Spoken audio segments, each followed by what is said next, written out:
रात के अंधेरे में चली गोलियां सिर्फ एक युवक की जान नहीं लेती बल्कि एक सवाल भी छोड़ जाती है। सारण के छपरा में एक ऐसा मामला सामने आया है जो केवल हत्या की खबर नहीं है, यह उन लोगों की सुरक्षा पर सवाल है जो किसी बड़े अपराध के गवाह बनते हैं और न्याय प्रक्रिया का हिस्सा बनने की कोशिश करते हैं। मैथवलिया गांव के रहने वाले पंकज कुमार की गोली मारकर हत्या कर दी गई। उनके छोटे भाई मनीष कुमार गंभीर रूप से घायल है, लेकिन इस घटना की सबसे महत्वपूर्ण बात यह है कि दोनों भाई शहर के चर्चित अधिवक्ता पिता पुत्र दोहरे हत्याकांड के चश्मदीद गवाह बताए जा रहे हैं। परिवार का आरोप है कि वे लगातार सुरक्षा की मांग कर रहे थे। आरोप यह भी है कि रात में थाना से फोन आया, मिलने के लिए बुलाया गया और जब दोनों भाई घर से निकले तो रास्ते में उन पर हमला हो गया।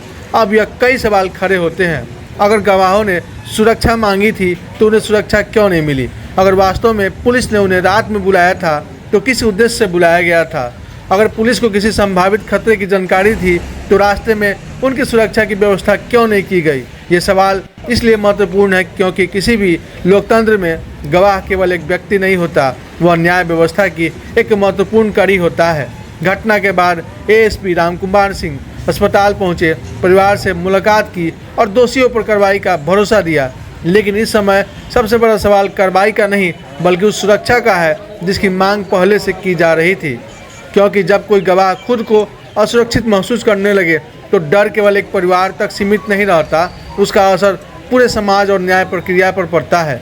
छपरा की यह घटना अब सिर्फ एक हत्या की जांच नहीं है, यह जांच इस बात की भी है कि क्या गवाहों की सुरक्षा के लिए लेकर हमारी व्यवस्था उतनी मजबूत है जितनी होनी चाहिए। और शायद यही वह सवाल है जिसका जवाब इस मामले में सबसे पहले मिलना चाहिए। सवाल पूछना इसलिए जरूरी है क्योंकि जवाबों से ही न्याय का रास्ता निकलता है। क्या कुछ कहते हैं रामपुकार सिंह, एएसपी सुने उन्हीं से। जो मुफस्सिल थाना क्षेत्र में पड़ता है, इसी क्रम में उनको गोली से मार करके हत्या कर दी गई। उसमें उनके भाई भी जख्मी हुए, जिनका बेहतर इलाज हेतु हम लोग पीएमसीएच भेजे हैं।